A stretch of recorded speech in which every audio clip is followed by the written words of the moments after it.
Salut. Salut, bienvenue. Merci. Voilà. Ouais. Je peux te demander d'enlever tes chaussures? Bien sûr. Ça me prend. Pour que tes chaussettes nettoient mon intérieur. Juste retourne parquet. Est-ce que tu sais comment tu veux t'appeler? Je vais garder mon prénom. Ton vrai prénom? Ouais. Qui est? Quentin. Enchanté, Quentin. Enchanté. Tu as un délicieux verre d'eau C'est gentil, merci. pour ta gouverne. Je t'invite à t'asseoir là. Alors, Ouais. il ne faut pas que tu aies peur de moi. Je vais forcément avoir besoin d'être à une main du micro. Donc en fait, plus tu te recules et moi, plus je m'avance. D'accord, ok, ça marche. Ça va. Est-ce que t'es ok qu'on commence? Ouais, allez, c'est parti. Trop cool. Ouais. Comment tu te sens? C'est lundi matin, il est tôt. Faut que je me réveille un peu, mais ça va. Je me sens bien. De passage à Paris, donc j'en profite pour voir les copains, donc je me sens bien. Est-ce que tu peux te présenter sans parler de sexualité? Ouais. T'es qui et tu veux bien dire quoi de toi? Alors, je m'appelle Quentin, j'ai 32 ans. Je viens du Jura. J'ai habité à Paris pendant 10 ans et je suis retourné dans le Jura il y a très peu de temps, juste après le Covid. Que dire de moi? Professionnellement, je travaillais dans l'audiovisuel et maintenant je vais me reconvertir dans les métiers du bois. Voilà. Et je suis en couple depuis 10 ans. Ok, c'est quel genre de couple? Est-ce que vous êtes en couple ouvert? Ouais, alors on est en couple ouvert depuis le début en fait. Et voilà, on s'est mis des règles dès le début pour que ça se passe bien, et ça se passe très bien. Ça fait 10 ans qu'on vit comme ça, puis on est très heureux comme ça. Ok, trop cool. Est-ce que je peux faire quelque chose pour te mettre à l'aise? Parce que ton corps m'envoie des signaux, t'as les bras croisés, t'es tendu vers l'arrière. C'est juste du temps, t'inquiète pas, ça va. C'est juste le temps de me poser et tout. Ok, t'as un verre d'eau juste derrière, parce que la bouche peut pas mal s'assécher. Ouais. Est-ce que tu veux raconter comment on s'est rencontrés? Tu m'as contacté sur Grindr. Je sais pas trop comment, parce qu'on était à des centaines de kilomètres de différence, pourtant tu m'as trouvé. Leur petit bug d'application. Voilà, et puis tu m'as contacté, parce que sur mon profil, j'avais écrit que j'étais dominateur actif. Et voilà, je pense que c'était un sujet qui devait t'intéresser pour ton podcast.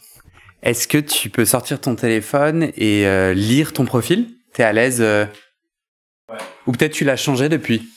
Alors, je l'ai changé depuis, c'est un peu moins, on va dire, tape à l'œil. Voilà, je l'ai mis dans mes descriptions, mais je l'ai pas mis en titre de profil. Il y avait quoi en titre de profil? C'était écrit Dom Top, dominateur actif, enfin voilà, Dom Top. Ok. Et là, du coup, je l'ai enlevé pour être un peu plus discret, voilà. J'ai que ma photo. Par contre, en dessous, dans mon profil, j'ai écrit pas de photo égale pas de réponse. Acte demi berbac. Voilà. Acte pour actif? Ouais. Acte actif, demi pour dominateur et berbac parce que je pratique sexe sans capote depuis quelques temps. Et voilà. Ok. Première partie de l'entretien, je te propose qu'on aille à ta rencontre, à la rencontre de ta sexualité. Aujourd'hui, on a un petit goût, à mon avis, avec ce profil Grindr. Est-ce que tu peux sortir ton application de podcast, regarder la couverture de ce podcast et me dire les emojis qui te parlent le plus pour décrire ta sexualité de maintenant, hein? Ouais, ça marche. Alors moi, j'utilise très peu d'émojis, en tout cas, moi, pour mes conversations, tout ça. Mais je vais quand même en trouver qui correspondraient à ma sexualité. T'es d'accord que sur Grindr, des emojis veulent dire des choses? Ouais, bien sûr, ouais. Certaines significations. Un peu des messages codés aussi, parfois. Parfois, c'est plus facile de mettre un emoji que de mettre un mot pour se définir. Peut-être qu'on croit que c'est plus discret, ou alors que c'est qu'il y a que les initiés qui vont comprendre. Et du coup, il y a une certaine... C'est assez rassurant, des fois, de pas mettre des mots comme ça. Alors, bon, moins de 18 ans, ok, parce que clairement, c'est un profil de cul. Ça, ok. Alors, les flèches... Alors, moi, j'étais plutôt vers ça. Je me considère toujours comme vers ça, donc j'irai les 2 flèches. Cependant, j'ai des petits problèmes de santé qui m'empêchent d'être passif en ce moment. Du coup, je me considère en ce moment comme only actif. C'est pour ça que je mettais top sur mon profil. La pêche, ouais, forcément. La pêche, ça me fait penser à un bon cul bien bombé, donc ça, j'aime. L'aubergine, complètement aussi, pour moi, c'est les grosses bites, quoi. Qui est toi un truc qui t'excite, donc tous les culs ne t'excitent pas, et il y en a certains qui t'excitent plus que d'autres. Ouais, comme tout le monde, je pense que j'ai des préférences. Après, à l'heure actuelle, sur ma sexualité du moment, disons que je suis plus dans le mental que dans le physique. Et du coup, je suis prêt à quelqu'un qui est pas forcément de mon goût, ou qui a pas forcément une grosse bite, ou qui a pas forcément un beau cul. S'il y a le mental qui me correspond, en tout cas, c'est pas dérangeant pour moi, là, actuellement. En tout cas, dans mes tripes dominateurs du moment. Ok.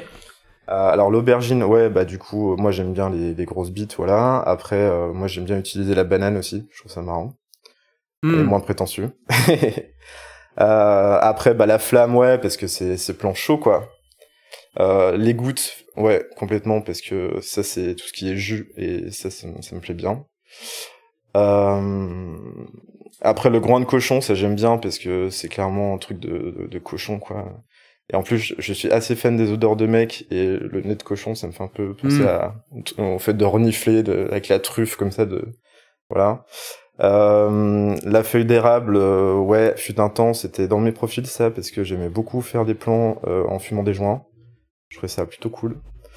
Ah, t'es le premier à comprendre cette emoji que j'ai mis. Ouais, et, ouais, parce que en vrai, je la vois rarement.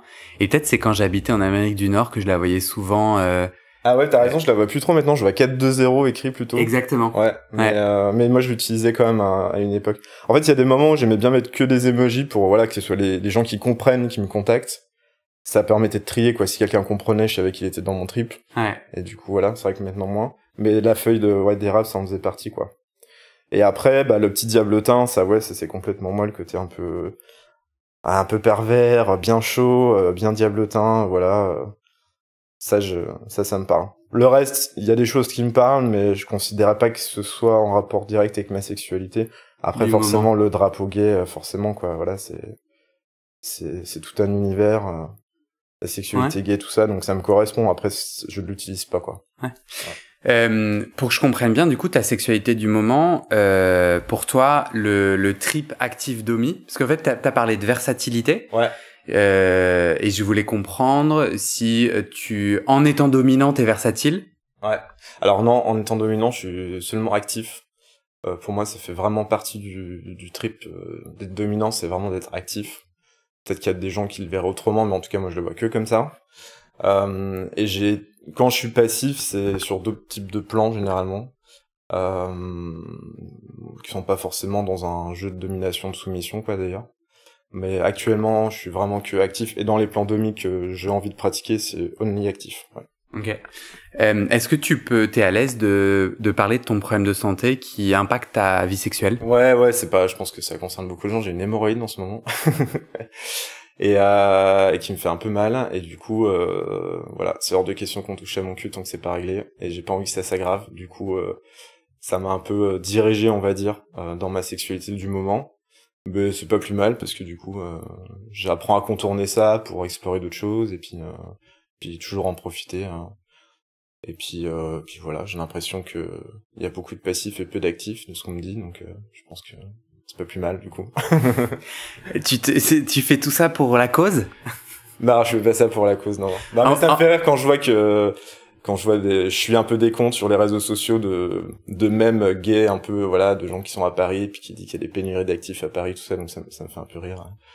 C'est quelque chose que j'entends un petit peu, je pense que la consommation des drogues, tout ça, ça a fait que, voilà, il y a une sexualité qui a changé, et peut-être qu'il y a un peu plus de passifs à recherche d'actifs. Ah ouais. J'ai cette impression-là, en tout cas, ouais. Donc toi, t'as vécu 10 ans à Paris. Ouais. Et là, aujourd'hui, t'es à l'aise de dire où tu habites, enfin dans quelle région? Ouais, je suis dans le Jura, à la campagne, voilà, j'ai envie de retourner à la campagne. Pas pour la sexualité du coup, parce que c'est vrai que ça a rien à voir avec Paris, clairement.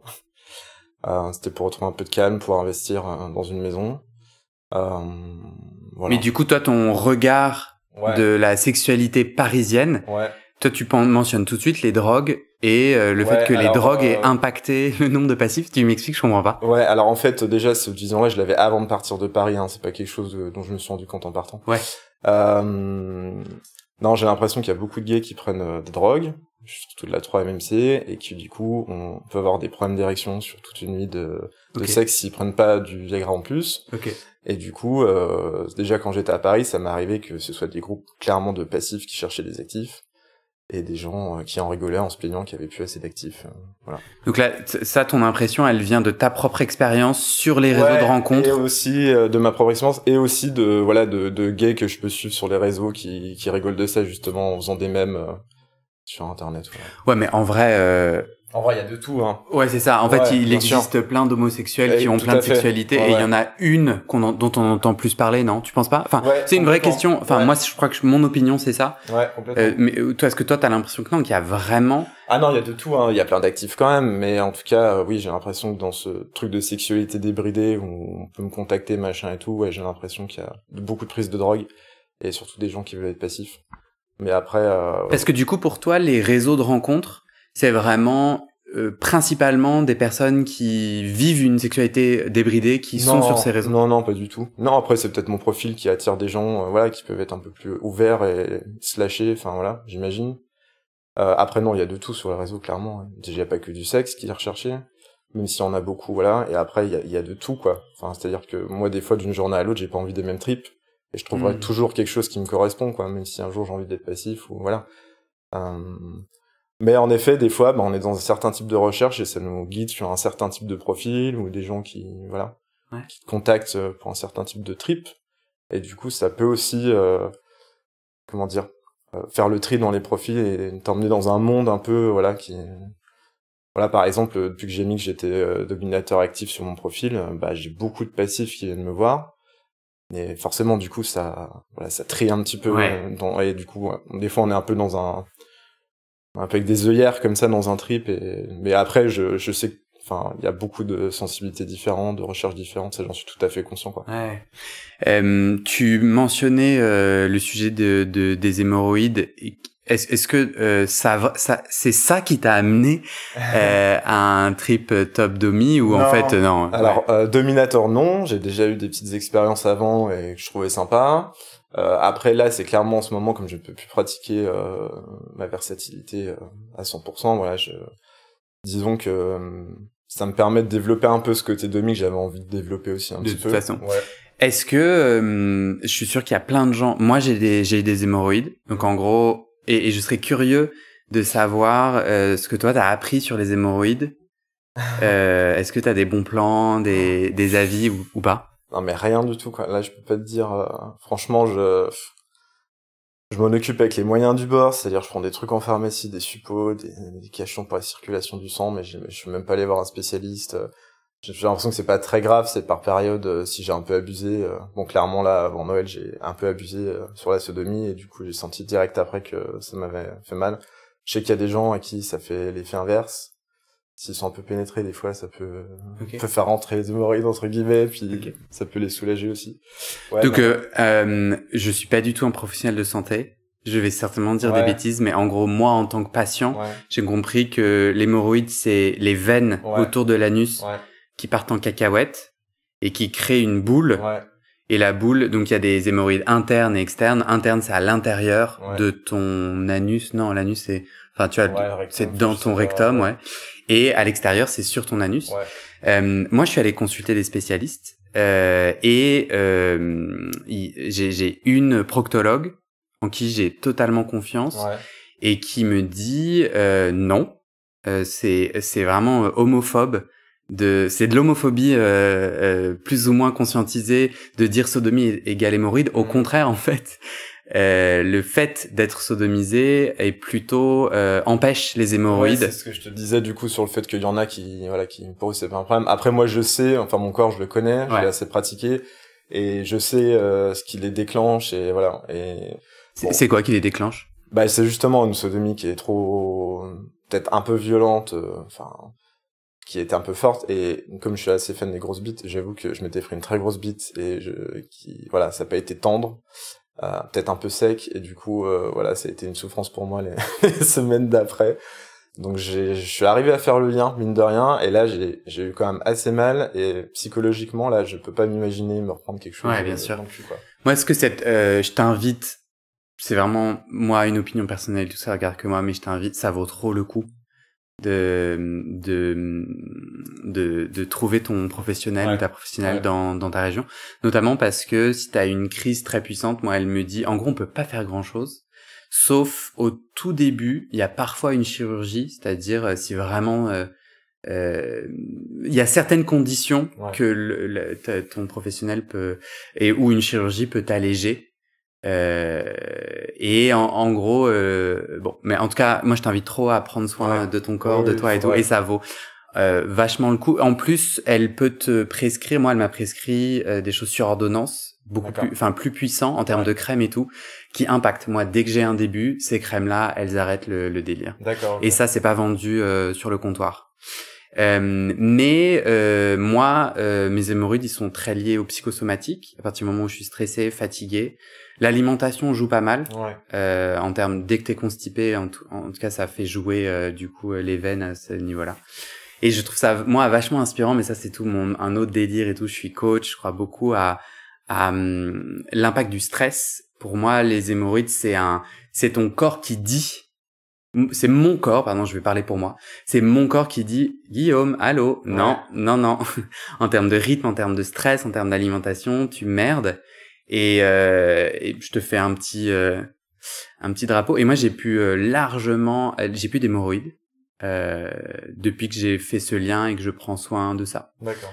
Bon, en tout cas, mais moi, j'avais envie de. Et je trouve ça vachement important parce que moi, quand j'en ai eu, j'étais un peu là, genre. Enfin, j'aurais trop aimé avoir des potes à qui je peux dire. Parce que moi, ça m'a fait super mal, et c'est allé jusqu'à saigner longtemps. Et donc, j'embrasse ma cousine qui n'est pas proctologue, mais qui est chirurgienne de ce côté-là, que j'ai pu appeler en stress. Ok, du coup, moi, ce que je trouve vachement intéressant là dans tous tes émojis, c'est que t'as une sexualité super diverse et en ce moment, t'as un trisomie. Est-ce que tu peux me raconter ta dernière fois sexuelle? De façon vachement arbitraire. C'est quand la dernière fois où t'as eu un rapport sexuel? Alors, ça peut être avec toi tout seul. Ça peut être avec un ou des gens. Et c'était quoi? Est-ce que tu peux le raconter? Bah, c'était hier matin avec mon copain dans le lit en se réveillant. Voilà. C'était des fellations. Truc tout simple au réveil du matin. Voilà. C'était ça la dernière fois. C'était tendre? C'était quoi? Ouais, c'était classique, voilà. Je saurais pas comment définir ça, c'était classique, mais cool, quoi. Un truc qui fait plaisir dès le matin, quoi. C'est quoi la différence quand t'as un rapport sexuel avec ton partenaire de 10 ans? La fellation avec ton partenaire de 10 ans d'hier matin, elle est en quoi différente de ta sexualité extra-conjugale? Alors hier, on était plus dans un partage, voilà, on a 50-50 sucé chacun notre tour. Et par exemple, dans ma vie sexuelle du moment, en tout cas, j'aime surtout me faire sucer. Ça fait vraiment partie du trip de demi, quoi, c'est que j'aime voir quelqu'un me sucer. Et moi, je suce mon soumis si j'en ai envie, mais sans trop perdre le contrôle non plus, et voilà. Ce qui est différent... Parce que sucer, c'est perdre le contrôle? Non, mais... Comment c'est possible que tu perdes le contrôle en suçant? Non, je perds pas le contrôle, c'est perdre mon rôle peut-être, plus que le contrôle. Ouais, c'est perdre mon rôle de demi. Moi, je le vois... La domination, je le vois vraiment dans le côté actif du truc, quoi. C'est-à-dire, c'est moi qui me fais sucer, c'est moi qui baise. Et du coup, ouais, si je me mettais à sucer, ça m'est déjà arrivé de le faire, hein, mais dans certaines conditions. Voilà, il faut qu'il reste soumis, quoi. Et j'ai l'impression d'avoir un pénis en bouche, c'est plutôt de la soumission que de la domination. Mais c'est une image qui est purement, et je le sais, et je l'assume totalement, dictée par le porno hétéro, auquel j'ai été biberonné depuis toujours. Et je pense que tous mes rapports sexuels sont un peu basés là-dessus, dans l'image un peu macho, domination un peu avec force, mais pas non plus de la violence. Tout ça, je le sens, et même chez mes partenaires aussi, sont aussi vachement influencés par ce truc de porno hétérosexuel, où en fait, la nana est là pour le plaisir de l'homme, pour se faire défoncer, et simuler son plaisir pour faire plaisir à l'homme, entre guillemets, quoi. Est-ce que tu peux me raconter dans le détail ton dernier plan domi? En gros, j'aimerais cette facette de toi mieux la comprendre. Tu parlais tout à l'heure de, en fait, un vrai enjeu mental au-delà du corps. Le fait de toi être celui qui pénètre, celui qui est sucé, et une forme de violence douce, violence mais peut-être. Est-ce que c'est quand la dernière fois que t'as eu un plan domi? Alors, le dernier plan domi que j'ai eu, c'était il y a une semaine, avec un partenaire que j'avais déjà vu, Et du coup, tout de suite, je le dis, c'est que j'aime beaucoup la nouveauté. J'aime beaucoup quand je ne connais pas mon partenaire. C'est ce qui m'excite le plus, c'est là où je me lâche le plus. C'est là où je peux avoir totalement un rôle qui me correspond pas forcément dans ma vie de tous les jours, mais que j'ai envie d'avoir pendant ce rapport sexuel. Et du coup, la dernière fois que j'ai fait un plan demi, c'était quelqu'un que j'avais déjà vu, donc je me suis senti moins impliqué que d'habitude. Mais peut-être plutôt parler du dernier plan demi avec un inconnu, entre guillemets, c'est peut-être ce que j'aime le plus, en tout cas. Voilà, c'était il y a 1 semaine et demie. Et c'était quoi ta question? Comment ça se passe? Ouais, en fait, j'ai l'impression qu'il y a un plan demi par personne. Enfin, tu vois, chacun, comme c'est une facette de toi, beaucoup dans l'imaginaire et tout. Je voulais juste comprendre ce que ça veut dire pour toi. Et ma question, elle est, où est ton plaisir? Ouais. Alors en effet, il y a vraiment plein de types de plans demi. Déjà, ça dépend vachement du dominateur. Et ça dépend aussi du soumis, c'est-à-dire que moi, en fait, je me mets en accord avec mon partenaire sur ce qu'il a envie. Et parce que le but, c'est quand même qu'il prenne du plaisir. Sinon, moi, je vais pas. Enfin, le but, c'est pas que le but, c'est que je ressente qu'il est là pour me donner du plaisir, mais il faut que lui prenne aussi du plaisir pour que ça me fasse kiffer, quoi. Si c'est que pour mon plaisir et que lui, il kiffe pas, voilà, je vois pas trop l'intérêt en fait. Donc du coup, il y a plein de différents types de plans différents parce qu'on se met d'accord avec le partenaire pour pouvoir pratiquer ce qu'on a envie chacun de notre côté. C'est intéressant ce que tu dis parce que du coup, en fait, la base, c'est le consentement. Ouais. Et c'est le fait qu'on établit bien que c'est un jeu de rôle, c'est faux. Ouais. Et ça veut dire que quand la personne te contacte, tu n'es pas déjà dominant, tu n'es pas déjà uniquement dans ton plaisir. T'es Quentin qui dit t'aimes quoi, moi j'aime ça. Du coup, tu deviens domi à quel moment? Alors en effet, oui, quand on me contacte, je suis encore Quentin. Et bon, on se présente vite fait, on se dit ce qu'on cherche. Et après, c'est si on s'est dit ok, on est ok pour se rencontrer, pour faire un plan. À partir de ce moment-là, même virtuellement, je peux commencer à être demi. Par la façon déjà dont je demande à mes partenaires de m'appeler. Ou Ils t'appellent comment? Bah généralement ils veulent m'appeler maître ou boss. Après moi j'avoue que j'aime pas trop. J'aime bien qu'on m'appelle papa. et j'aimerais bien me trouver un nom de demi, quoi. Quelque chose qui me différencie de ma personnalité du quotidien, mais qui met un peu cette barrière aussi. Donc je suis encore en recherche d'un prénom de demi que je trouverai bientôt. Et à partir de ce moment-là, ça peut commencer, et moi je peux aussi les maltraiter entre guillemets, c'est-à-dire s'ils aiment se faire insulter, traiter de tel ou tel nom, et après voilà leur dire comment je vais les faire, comment ils vont être soumis, voilà, on peut parler de ce genre de trucs, mais déjà voilà dans un dialogue qui peut être assez cru, avec des surnoms qu'on utilise, voilà, pour se mettre déjà dans nos rôles. Et après, des fois, ça peut durer plusieurs jours où les mecs, ils me parlent. Et voilà, on reste dans le jeu de rôle jusqu'au moment où il y a le plan. Donc ça t'excite virtuellement d'abord? Ça peut déjà m'exciter virtuellement. Ensuite, ils viennent. Tout de suite, on est dans ce rôle-là, de domination et soumission. Jusqu'au moment où j'ai joui. Et j'avoue que dès que j'ai joui après, pour moi, c'est très compliqué de garder ce rôle. Je suis totalement retombé dans mon excitation. Et du coup... je redeviens un peu plus le Quentin classique, où je peux avoir du coup une conversation avec mon partenaire, mais voilà, le jeu il est fini à ce moment-là, quoi. Ça va pas continuer derrière, quoi. Ça peut continuer peut-être revirtuellement quelques temps après le plan pour voilà, mais en tout cas dès que j'ai éjaculé, je sors tout de suite de ce rôle-là, quoi.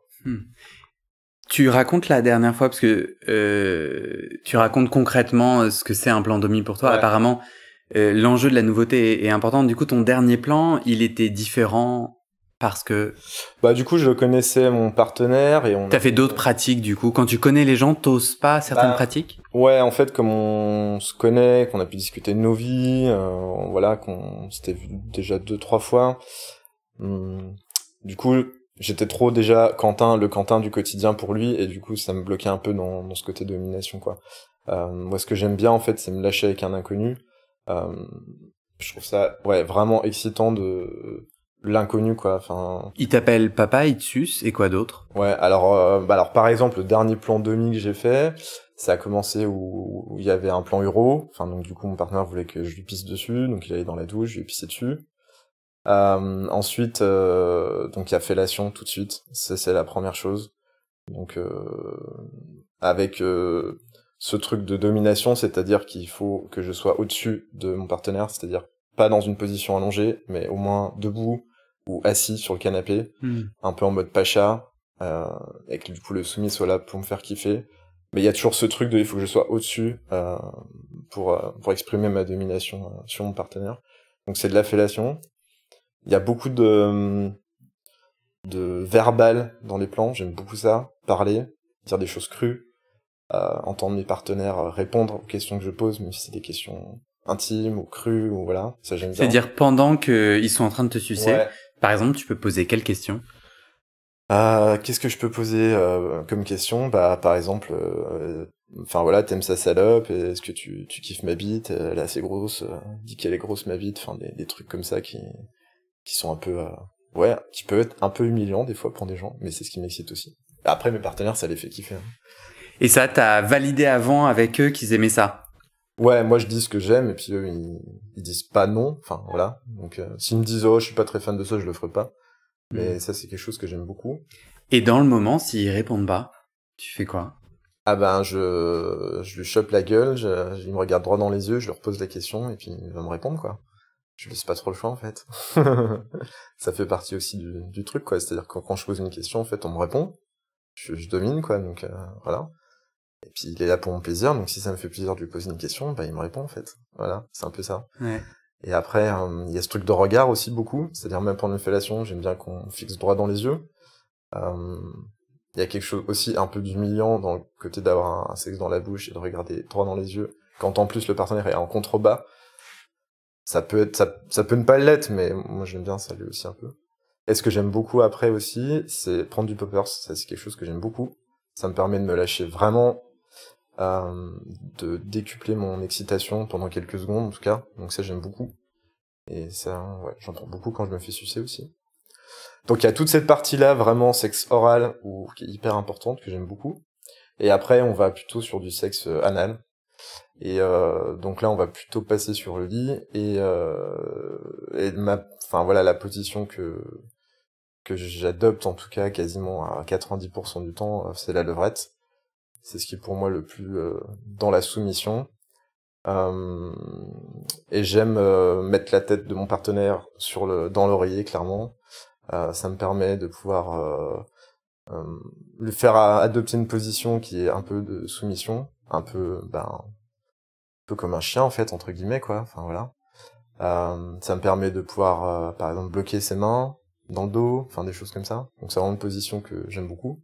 Je peux changer de position, ça arrive, mais c'est ma préférée en domination. Et après toujours du verbal, toujours voilà, ces choses-là. Et quelques fessées aussi, ça j'aime beaucoup. Et après je vois comment mon partenaire réagit, s'il veut que j'aille plus fort ou moins fort. Voilà. Ça on va dire que c'est la domination basique. Mon plan basique domination, il ressemble à ça. Et après, je parlais dans mon profil de sexe sans capote. Et du coup, je prends la PrEP depuis 1 an maintenant. Et j'avoue que dans ma sexualité, ça a été aussi une libération. Préservatif, c'était un peu une contrainte pour moi, même si j'ai toujours respecté, voilà, et fait attention. Et j'avoue que maintenant, avec la PrEP, je me permets de pouvoir avoir des rapports sans préservatif, en étant testé très régulièrement quand même. Et du coup, ça fait aussi partie de la domination, de pouvoir prendre mon partenaire sans préservatif, et pouvoir éventuellement lui éjaculer dans le cul. Il y a un côté aussi domination, dans le côté je te souille, entre guillemets, voilà, je te féconde. Voilà, c'est un peu ça. Et ça, j'aime beaucoup. Je pense que si un soumis me dit qu'il veut mettre un préservatif, je serais un peu kéblo. Je le ferais, mais je serais pas dans mon rôle à 100%, enfin, dans ce que j'aime faire en tout cas. Et du coup, dans la libération grâce à la PrEP, en termes des autres MST, ouais. Donc la PrEP protège du VIH, si elle est bien prise. Ouais. Elle protège pas des autres MST. Non. Est-ce que toi, dans ta sexualité sans préservatif grâce à la PrEP, t'as vu une différence sur les autres MST ou pas? Alors, quand j'étais à Paris, je me protégeais. Et je pose la question parce que moi, ça me bloque. Enfin, les autres MST me bloquent tout autant que le VIH. D'accord. Alors, en fait, avant, je me protégeais toujours parce que j'étais déjà en couple et parce que de toute façon, je suis toujours protégé, même pas en couple. J'ai toujours fait très attention. J'ai toujours été dans cette éducation-là, voilà, au préservatif, au VIH, machin. Moi, je suis dans les fin des années 80, donc voilà, à l'école, c'est quelque chose qu'on nous rabâchait, donc j'étais très porté sur la protection.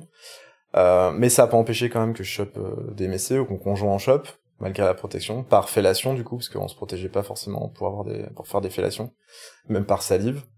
Du coup, c'est déjà arrivé, enfin, mon partenaire en tout cas, de choper par exemple la syphilis, ou moi j'ai déjà chopé une ou deux fois des gonocoques, tout en étant protégé. Donc ça arrive aussi en se protégeant. Alors le VIH non, c'est sûr que voilà, c'est différent.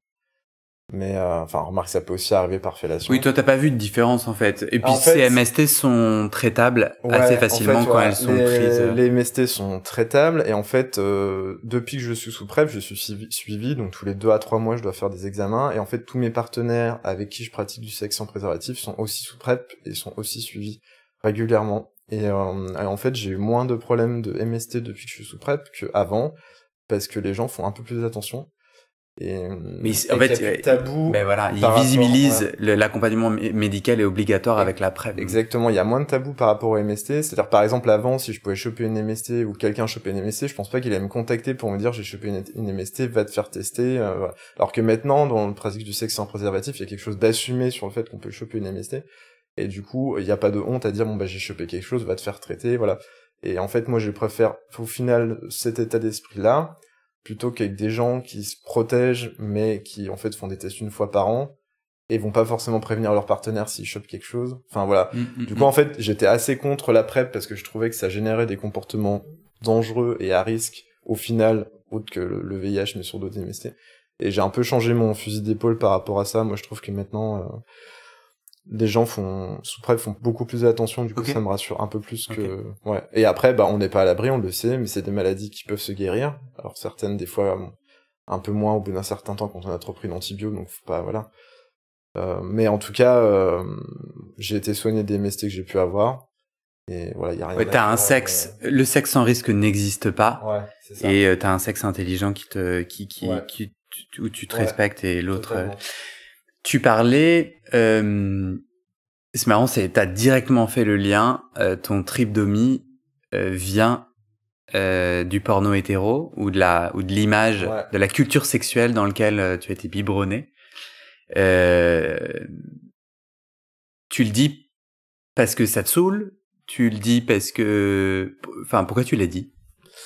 Non, ça me saoule pas du tout, hein. Je l'assume en plus, tu vois, je l'ai dit que, enfin, je l'assumais totalement, il y avait pas de problème. En fait, j'entends comme un sous-texte, parce que tu pourrais venir et dire, en fait, moi je kiffe la tarte au citron, et donc voilà, je te raconte ma tarte au citron, je n'aime pas que la tarte au citron, et j'aime aussi le tofu fumé, je ne sais, et là, je trouve que t'as amené un sous-texte un peu de jugement moral, qui du coup, pour moi, peut-être indique que, y a un Quentin c'est vraiment c'est un jugement, hein, et je te l'offre pour justement que tu rebondisses, mais il y a un Quentin qui ne serait pas l'esclave de l'hétéronormativité. Ouais, je comprends pas trop en fait ta question. C'est bien ou c'est pas bien en fait d'aimer jouer à l'hétéro? C'est ça en fait. Alors, tu joues à l'hétéro. Ouais, il y a un peu de jouer à l'hétéro, surtout que moi j'aime bien féminiser entre guillemets mon partenaire, lui donner des pronoms féminins, des insultes féminines entre guillemets. Et après moi je me considère comme bisexuel aussi. Je suis pas gay, alors je suis à 80% gay je dirais, mais j'ai quand même une vie hétérosexuelle aussi parfois. Donc du coup peut-être ma question est pas intéressante, bien ou pas bien on s'en fout. Toi tu es heureux et tu veux garder cette diversité sexuelle dont le fait d'humilier, tu vois, d'avoir des espaces et des bulles dans lesquels t'es dominant. Est-ce que c'est quelque chose que tu veux garder, chérir? Est-ce que ça te va? Ouais, totalement, ça me va. Ouais. D'ailleurs, j'aimerais bien continuer là-dedans, aller voir jusqu'où je peux aller. comment je peux pérenniser entre guillemets ce trip dans la longévité de ma vie sexuelle, parce que c'est encore un trip que j'assume depuis peu de temps au final, par rapport à la longévité de ma vie sexuelle, on va dire. Oui, puisque même tu cherches un nom demi. Ouais. Pourquoi c'était compliqué à assumer? Le fait d'être demi? Ouais, tu dis ça fait pas longtemps que j'assume. Ah non, mais pas, quand je dis j'assume, c'est juste que j'assume clairement sur mes profils de faire ce genre de trip. Enfin voilà, après j'ai jamais eu de honte à dire que j'étais demi. Voilà, ça je l'assume, y a pas de problème. Disons dans ma sexualité, j'ai peut-être toujours eu des petits penchants demi, et là j'assume clairement de dire bon bah je veux faire des plans demi et essayer de construire un petit peu ma sexualité autour de ça quoi. Dans tes rapports sexuels avec des femmes,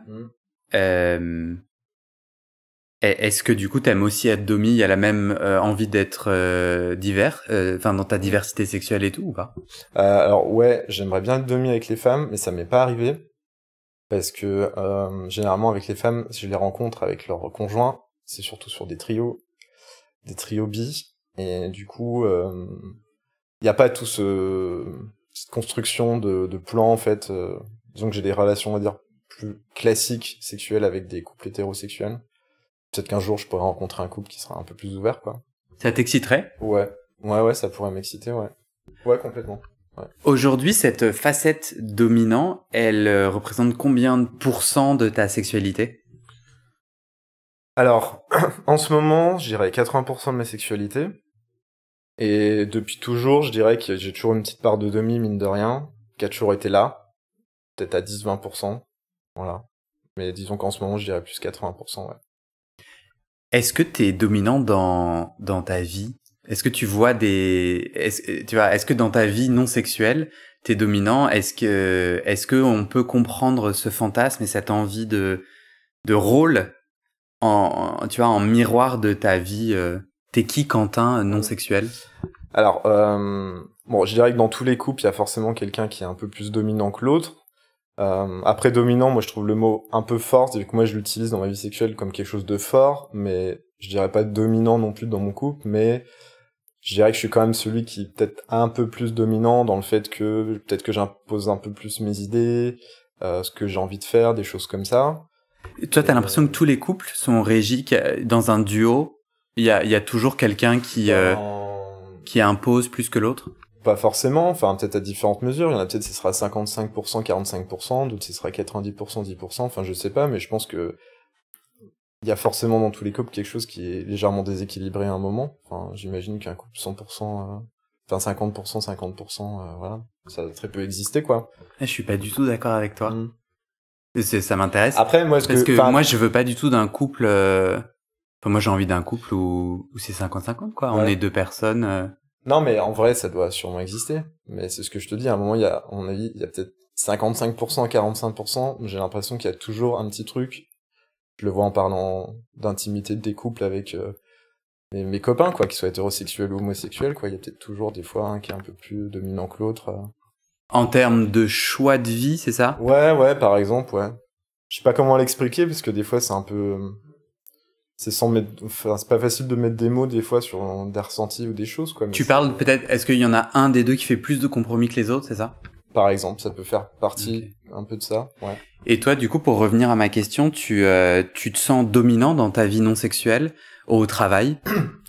Non, je me suis jamais senti dominant, même si j'ai eu des postes à responsabilité où je devais manager des équipes. Je me suis jamais senti dominant, bien au contraire. J'avais parfois un sentiment du syndrome de l'imposteur, quoi. Et du coup, il y a peut-être aussi de ça dans ma vie sexuelle qui me permet de me libérer là-dessus, en fait. J'utilise vachement aussi ma vie sexuelle pour me soulager peut-être de certains défauts que je peux avoir dans ma vie quotidienne. Par exemple, le rapport aux autres ou des choses comme ça. Par exemple, le fait d'aimer faire des inconnus, peut-être que c'est pas pour rien en fait. Peut-être que j'ai besoin aussi de ça pour être plus détendu avec des inconnus aussi dans ma vie de tous les jours. Enfin, il y a peut-être ce truc aussi j'essaie de dépasser mes limites dans le sexe pour essayer de me donner plus de force aussi dans ma vie de tous les jours. Par exemple, si ma vie sexuelle a un impact sur ma vie, enfin, si je devais dire que ma vie sexuelle avait un impact sur ma vie du quotidien, enfin, en tout cas, je te dirais que oui. Enfin, je te dirais que dans ma vie sexuelle, ça me permet d'avoir beaucoup confiance en moi et que forcément, ça va se ressentir dans ma vie personnelle après. voilà. Parce que sinon, tu dirais que t'as pas forcément confiance en toi et ton rapport aux autres est pas facile. Je pense que on a tous peur de quelque chose, on est tous pas à l'aise avec quelque chose, et puis après voilà, ça. Je suis quand même quelqu'un d'assez ouvert, d'assez open, d'assez sociable. Je suis pas quelqu'un voilà de renfermé et tout, mais ça peut, enfin voilà, je peux, même si j'ai l'air sociable et très ouvert, peut-être que je vais pas avoir peur aussi de me retrouver dans des situations où je connais personne, voilà. Et en fait, Tu dirais que t'es timide? je dirais pas timide, mais je dirais que non, je suis pas timide. C'est pas le mot que j'utiliserais, mais je peux être parfois avoir dû mettre un peu de temps pour m'adapter aux énergies, tu vois, des personnes avec qui je suis, du lieu, tout ça, d'être à l'aise et tout. Enfin, ça peut. Après, non, je suis pas timide, je dirais pas ça non plus. C'est plus un ressenti, un feeling, tu vois. Enfin, je sais pas comment dire, mais ouais. Et je trouve ça vachement intéressant. Comment ça se passe que ton rôle de domi dans ta sexualité, cet espace que tu t'offre aussi de la confiance en toi en dehors? Eh bah parce que du coup, bah déjà ce fait de domination, ça donne l'impression de maîtriser la situation et du coup d'avoir ce sentiment de surpuissance, de confiance en soi qui peut faire du bien, clairement au moral. Et quand en plus je donne du plaisir à mon partenaire, qu'il aime ça, et je sens que je lui ai fait plaisir dans un acte de domination, il y a quelque chose de vachement gratifiant aussi, quoi. C'est un peu plus facile en fait quand demi-soumis, il y a des rôles plus clairs, donc t'as plus de facilité à donner du plaisir à ton partenaire. Il y a déjà des codes, des règles du jeu. J'ai un peu l'impression qu'il y a ça qui est kiffant dans le fantasme demi-soumis. Ouais, t'as raison, il y a peut-être des règles du jeu déjà qui. Oui, en effet, quand t'es avec un partenaire inconnu que tu connais pas, avec lequel t'as pas déterminé tes tripes, peut-être qu'il y a un truc de recherche, de test, de choses comme ça, où on n'est pas sûr, du coup, ah bah tiens, est-ce qu'il a aimé ce que je lui ai fait? Alors que dans la pratique de soumission, domination, peut-être que, voilà, si je sais que mon partenaire, il aime bien se faire insulter, que je vais l'insulter, de base, je me dis, il a kiffé, quoi. Et il y a peut-être de ça aussi de rassurant. Après, j'ai jamais mis en doute mes relations sexuelles. Disons que quand je finis un plan, je me dis jamais, ah, est-ce qu'il a aimé, est-ce qu'il a pas aimé, est-ce que j'ai été nul, est-ce que j'ai été un bon coup? Enfin, ça, c'est quelque chose que je me suis jamais dit, quoi. Bah, t'as suivi le scénario. Donc, normalement, c'est gagné, non? Ouais, mais je veux dire, même dans ma vie sexuelle classique, pas dans ce délire de domination, soumission, j'ai jamais eu ce truc de, est-ce que j'ai été un bon coup ou pas, enfin. J'adore, ça fait 2 fois que tu fais ce lapsus-là. Moi, j'ai fait 10 ans de psychanalyse, j'ai un autre podcast sur la psychanalyse. Ça fait 2 fois que tu dis soumination, c'est-à-dire que tu mélanges les 2 termes, et je trouve ça trop inspirant parce que je crois que c'est vraiment la même chose en fait. Pour moi, mais là je t'offre juste mon opinion personnelle, le soumis et le demi, en fait, il y en a pas un qui a plus ou moins le pouvoir sur l'autre, etc. Enfin, c'est ce que je crois vraiment. Et puis s'il y a quelqu'un qui a le pouvoir, c'est surtout le soumis. Et tu t'en as souvent parlé de bien t'assurer qu'il y a non seulement le consentement mais le plaisir de l'autre. C'est marrant parce que t'as vraiment commencé par, en vrai, moi s'il y a pas de plaisir en face, tu vois, t'as roulé un peu des épaules en disant on est là pour mon plaisir. Mais mon plaisir est vachement dépendant de celui de l'autre, donc en fait l'autre a beaucoup de pouvoir parce que s'il est pas pouce vers le haut, j'ai pas moi mon kiff. Ouais. Et donc ouais, je trouve ça trop intéressant et je trouve ça aussi vachement inspirant. Mais bien sûr que la sexualité c'est un espace intime où on décompresse, où on est une autre. Enfin tu vois ce que je veux dire, je trouve ça assez ouais, ça m'apparaît de plus en plus clair, tu vois, dans tous mes entretiens et dans mon intérêt pour la sexualité. En fait, la complexité, les gens sont multifacettes et complexes parce qu'en fait ils viennent vivre des rôles, des envies, des besoins, ils viennent expulser, ils viennent éjaculer, tu vois, ils viennent faire jaillir hors d'eux des trucs, quoi. Enfin, chacun d'entre nous et tout. Donc je trouve ça trop cool dans la mesure où il y a du respect, du soin et ouais, enfin, ça c'est mon avis personnel. Mais enfin, je suis d'accord avec ce que tu dis. D'ailleurs, dans un de tes podcasts où t'étais avec un soumis, tu parlais aussi de la même chose sur le fait que, bon, au final, il dominait aussi la situation parce que c'était comme lui, il voulait et tout ça. Ah ouais, c'est le moment où quand il est pas d'accord, il sort sa grosse voix et il remet le demi à sa place. Mais je suis d'accord avec toi sur le fait que un soumis, il domine aussi la situation parce qu'il l'a choisi de, voilà, comment ça voulait se passer et tout. Après, je pense que si j'étais un demi, dans ma vie sexuelle et dans ma vie perso, et que ce trip de domination, il allait au-delà de l'acte sexuel et tout, et que je rencontrais des soumis qui allaient au-delà aussi de l'acte sexuel pendant leur soumission, je pense que peut-être que ça changera un petit peu ce côté. Peut-être que je laisserai moins de domination au soumis entre guillemets dans ses choix, dans tout ça. Enfin, peut-être c'est un trip ça que je verrai plus tard, que je développerai peut-être plus tard, j'en sais rien, tu vois. Mais en effet, là, dans ce trip-là, en tout cas, à un moment T, on joue un jeu, on est dans des rôles, et voilà. On a chacun des envies, donc on décide chacun de ce qu'on a envie. Et après, moi, j'aime bien aussi toujours titiller un petit peu le soumis pour justement qu'il se dépasse un petit peu. Moi, c'est ça qui m'excite aussi, qu'il perde un petit peu le contrôle sur certaines choses. C'est plus ou moins facile, il y a différentes façons d'y parvenir. En parlant, généralement, en faisant dire des choses qu'ils diraient pas forcément, sur des choses qui les excitent, enfin voilà, j'essaie un peu toujours de les titiller un petit peu pour qu'ils perdent le contrôle sans aller trop loin non plus, mais voilà, ouais. Mais je comprends ce que tu dis sur le fait qu'il soit aussi dominant de la situation. Ouais. Mais c'est un jeu de rôle, et du coup, voilà, c'est un jeu où il n'y a pas forcément de gagnant et de perdant. Chacun est gagnant selon si à la fin il a. T'as déjà été soumis, toi? Ouais, j'ai été soumis, mais plus soft.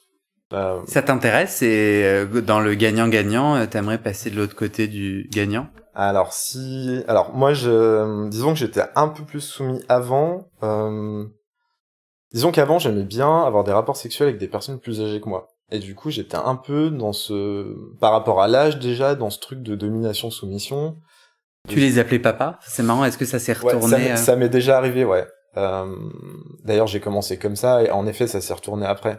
Disons que quand je fais des plans avec des plus vieux qui aiment bien le trip d'un peu de soumission légère, parce que moi, si je suis soumis, c'est vraiment léger, je ferais pas, par exemple, soumis comme ce que j'impose à mes soumis, par exemple. Ça va trop loin pour moi, quoi.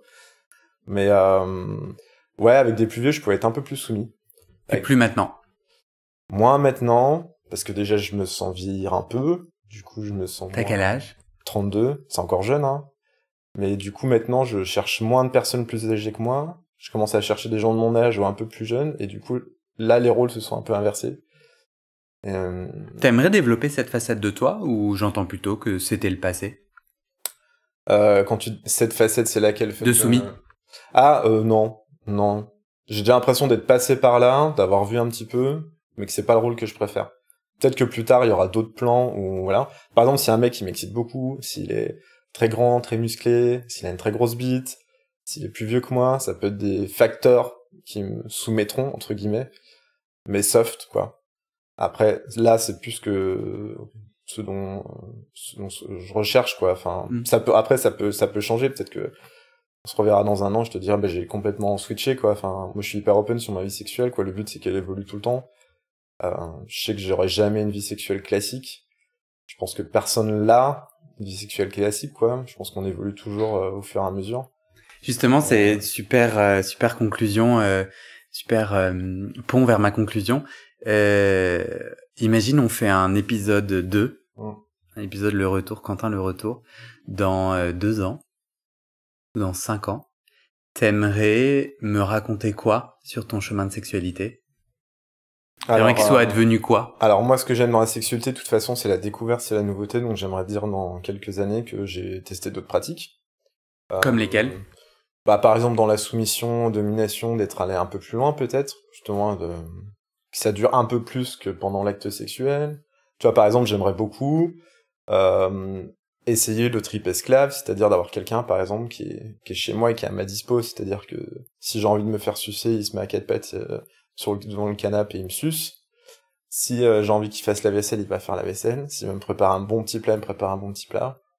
Si je veux un massage des pieds, il vient tout de suite me faire un massage des pieds. Ça, j'aimerais bien le développer, en fait. C'est toujours un truc qui m'a un peu... Ça, c'est mon côté un peu pacha et feignasse aussi, hein. À fumer des gros joints sur le canapé, tu vois. Et j'aimerais bien, outre la domination et tout, c'est des lieux plutôt de pratique du sexe que j'aimerais plutôt découvrir.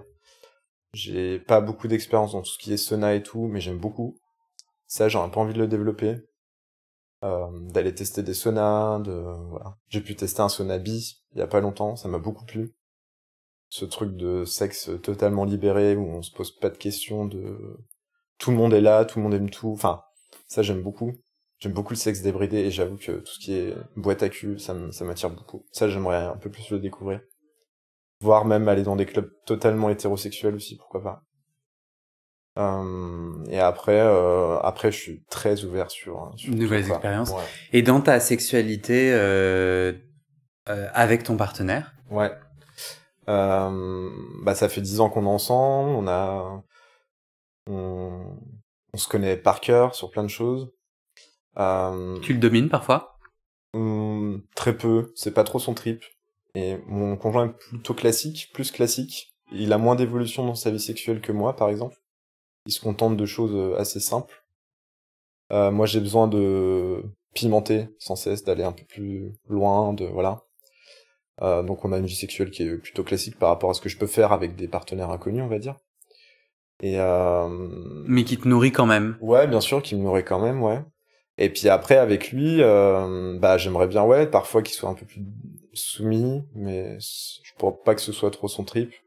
Peut-être un peu quand même, mais pas au point où je pratique avec mes partenaires inconnus, quoi. Et du coup, la question c'était donc dans 5 ans, comment je me vois avec mon partenaire. Ouais, qu'est-ce que t'aimerais me raconter dans l'épisode dans 5 ans à propos de votre sexualité de couple? Sur moi, le plus important, c'est que on soit libre déjà, chacun de faire ce qui nous plaît, dans le respect de l'autre, forcément. Et en se laissant des libertés, j'aimerais te dire dans 5 ans que ça fonctionne toujours, en fait. Ça fait 10 ans que ça fonctionne, et on est bien, il n'y a pas de frustration dans le couple, et j'aimerais que ça continue. Ça, c'est le plus important pour moi. Et après, je sais que n'importe quel trip, même s'il est pas d'accord, je pourrais l'explorer avec quelqu'un d'autre, et du coup, il n'y a pas de frustration par rapport à ça. Et en plus, on en parle, il n'y a pas de secret entre nous. Donc, ce que j'aimerais, c'est juste que ça dure comme ça, et que ça se passe bien, et que dans le respect de chacun, quoi. Ouais. C'est tout le mal que je te souhaite. J'ai envie de conclure par un PS.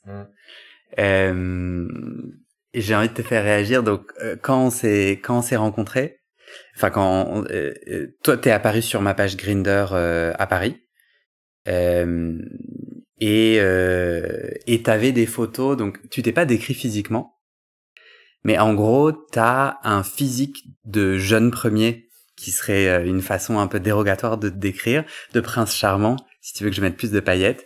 Et t'es d'accord? T'incarnes, t'as des yeux bleus, t'as une barbe, je vais tenter mes capacités de détail, t'as une barbe, tu es brun, t'as les yeux bleus, tu fais 1m80, t'es à l'aise que je te décris physiquement? Ouais, bien sûr, pas de soucis. T'as des épaules assez carrées. Ouais, c'est marrant, je trouve que j'ai les épaules carrées.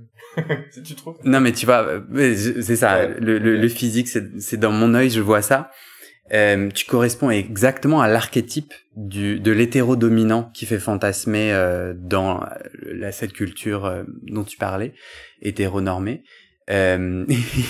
Premièrement. Et deuxièmement, tes photos, on en a parlé, tu m'as dit que t'étais pas d'accord, étaient pour moi assez retouchées.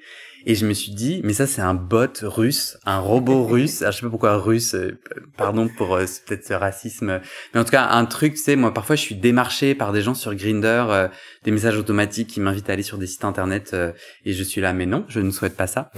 Et surtout que tu me dis non, moi je suis dans le Jura. Ouais, dans le Jura. Et nous c'était là, mais genre. Et t'avais tes photos où t'étais. Est-ce que du coup ça doit être très facile pour toi de choper? Mon préjugé c'est que ça va être super facile pour toi de choper puisque ton physique, t'es blanc. J'ajouterais aussi. Quoique dans le fantasme, les hommes de couleur aussi ont leur attire, polarise et tout. Mais est-ce que tu trouves que c'est très facile pour toi de choper qui tu veux? Ça dépend où. Ça dépend quel trip. Quand j'étais à Paris, j'avais l'impression d'être juste un mec parmi d'autres, quoi. Enfin, je pense que je me considérais comme quelqu'un de normal, enfin, physiquement. Je dirais aussi t'as les dents très alignées et très blanches. Ah ouais? Un peu, t'as un sourire Colgate. Ouais. Attends, j'ai jamais eu d'appareil. Franchement, bah ouais, j'ai de la chance. Dentition nickel, quoi. Ok, cool. Anus -1, dents +1. Ah, visuellement, il est quand même beau, mon anus, c'est juste l'intérieur qui est... Alors, ouais, donc pour revenir à... Donc, non, ouais, pas forcément facile. Mon préjugé est pas vrai. Alors, quand j'étais à Paris, j'étais juste un mec parmi d'autres. Il y a tellement de monde ici que j'ai pas l'impression de me démarquer d'autres. Et d'ailleurs, là, je le vois. Je me suis connecté depuis quelques jours. J'ai pas des centaines de personnes qui viennent me parler en mode « Ah bah, t'es beau gosse, machin et tout ». Il y en a, mais c'est normal, quoi. Enfin, je me sens pas assailli de messages, quoi. Par contre, dans le Jura, un peu plus, parce que du coup, il y a un peu moins de choix, clairement. Et en plus, il y a beaucoup de gens de la campagne qui sont partis en ville, du coup, bon, à la campagne, voilà. Les gens viennent un peu plus me parler. Et c'est surtout depuis que j'ai marqué sur mon profil d'homme top, dominateur actif, j'ai énormément de gens qui viennent me parler, et ça, j'aurais pas cru. Moi, je pensais que ça allait faire peur aux gens, qu'ils allaient pas venir.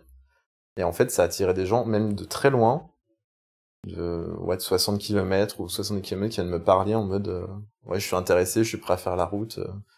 Et surtout des très jeunes. Et ça, j'ai un peu halluciné. C'est que j'ai jamais attiré des jeunes de 18 à 24 ans, on va dire.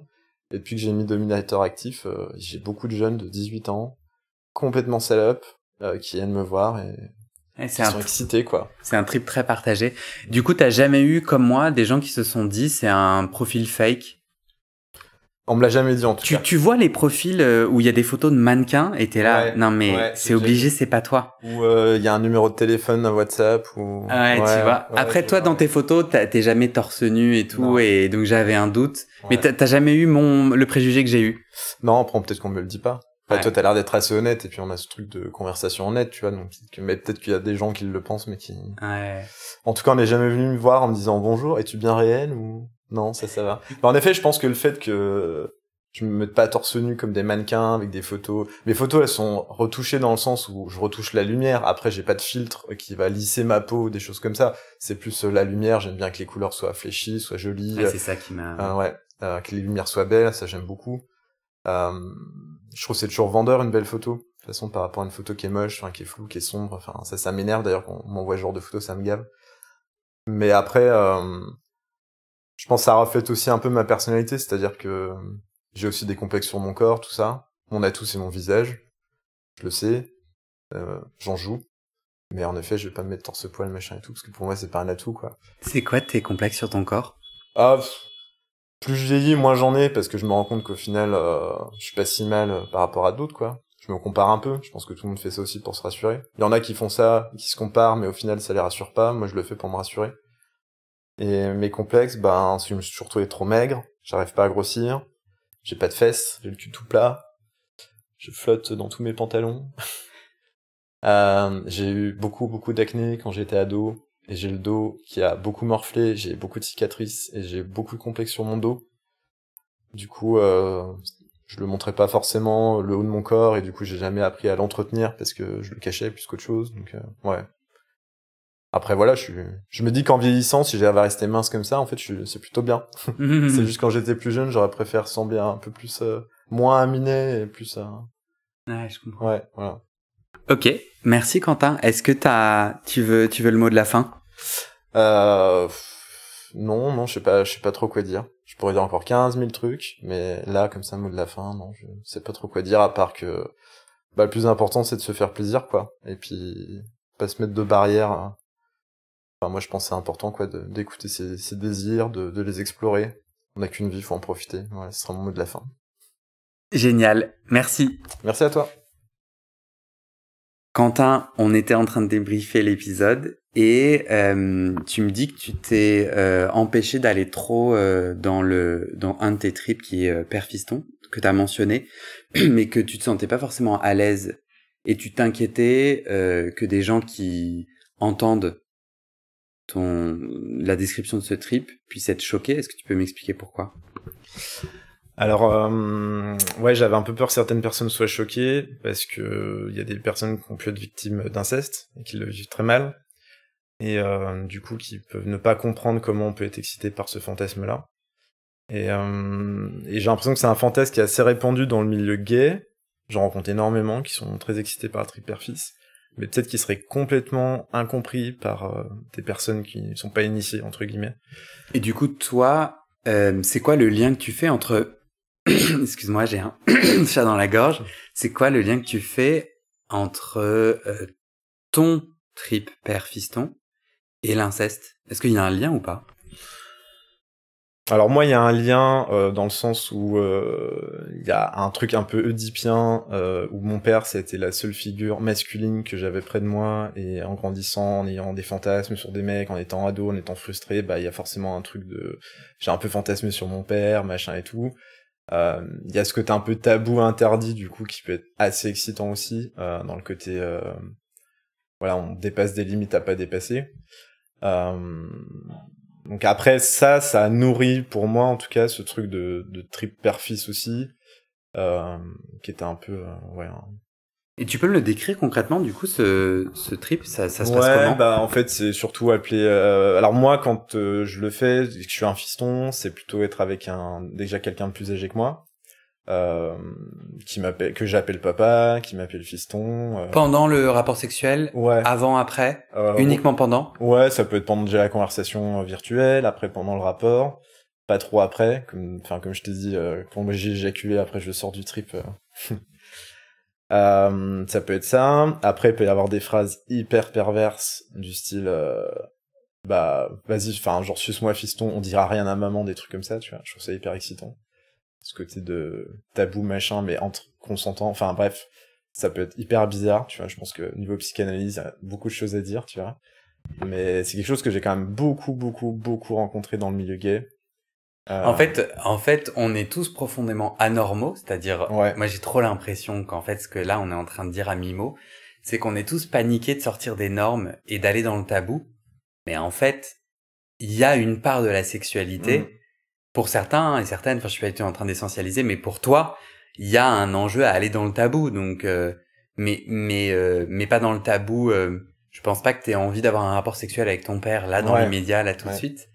C'est autre chose qui se joue, mais tu t'as du mal à te l'autoriser parce que tu te dis quoi, que t'es fou, qu'est-ce qui te fait peur à l'idée d'être excité par des mots? Non, moi je l'assume, mais à 100% Okay. dans ma vie. J'ai toujours assumé avec mon mec. Je l'assume pas avec mes potes parce que mes potes sont pas forcément des gens gays, machin, qui comprendraient pas forcément ce délire peut-être oedipien du truc. Mais c'est quoi? Pourquoi quand t'es hétéro, t'as pas les mêmes envies de tabou? bah disons que avec des copains masculins hétérosexuels, je me vois. Enfin, je pense pas que le trip père-fils ils comprennent quoi. Enfin voilà. Je suis désolé, mais t'es allé sur des sites porno hétéros?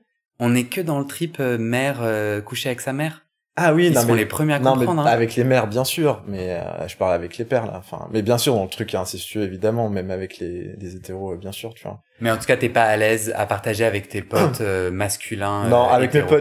mes potes gays, avec là il y a aucun souci, je l'assume totalement. J'ai toujours assumé avec mon mec, je l'assume quand je parle avec des mecs sur des sites de rencontres, il y a aucun souci là-dessus, je l'assume totalement. D'ailleurs là, je t'en parle, alors qu'en fait c'est assez intime, tu vois, mais je t'en parle quand même. Je pense qu'il y a pas beaucoup de gens qui diraient, ah bah moi j'ai eu un gros fantasme sur mon père quand j'étais ado et frustré, machin et tout, tu vois. J'ai aucun problème avec ça. Non, c'est plus ce qui me dérangeait, c'était voilà, mon témoignage va être accessible à plein de gens et que j'avais pas envie de choquer des gens qu'on peut être victimes et puis pour qui c'est vraiment un traumatisme et d'entendre que ça peut exciter d'autres gens, enfin j'imagine que ça peut faire du mal aussi. Mais après, comme tu disais, peut-être que mon témoignage ça peut permettre aussi à des gens de les aider, enfin de se dire qu'ils sont peut-être pas si anormaux que ça s'ils ont ce trip-là aussi, enfin voilà.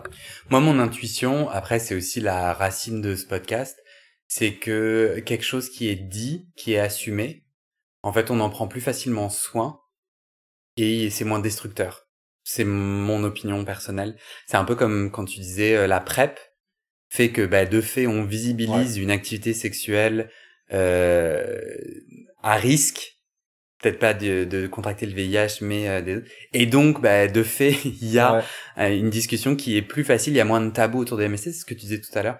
Moi j'ai l'intuition que c'est la même chose avec certains besoins et fantasmes qui sont importants et moi ce que j'entends c'est qu'il y a du consentement, c'est-à-dire que il y a pas de question de pédophilie où en fait tu vas imposer à des gens, c'est qu'il y a un rôle, un cadre de sécurité. Et dans ces, tu vois. Et j'ai plus l'impression que tu te feras du mal et tu feras du mal aux autres avec ces interdits et ces tabous. C'est mon intuition. Donc au contraire, moi je pense qu'en parler ouvertement. Donc toi c'est vraiment juste une question de mots, d'âge. Donc physiquement, tu veux voir une personne plus jeune ou une personne plus âgée et des mots. Mais en termes de pratique sexuelle, pareil. Ouais, moi c'est plutôt voilà tout ce qui est pareil par rapport à ce que t'as dit avant. C'est encore une fois c'est dans le mental quoi. C'est la situation, le scénario et après les pratiques peuvent être les mêmes d'un trip à l'autre, mais il y a tout ce qu'il y a autour qui est assez excitant quoi, qui est important dans le trip quoi. C'est marrant, tu parles de deep. Tu dis ça parce que, enfin, t'as fait un travail intime sur toi qui t'a amené à cette conclusion, ou tu emploies ce terme-là pas du tout, par non, hasard? Non, je l'emploie parce que je connais ce syndrome, mais voilà, je me l'applique dans ma réflexion de strip père fils. Mais après, j'ai jamais fait d'analyse quoi que ce soit là-dessus. Ouais. Parce que moi, j'ai aussi l'impression que c'est pas forcément un lien avec le père, mais plus un lien avec l'autorité.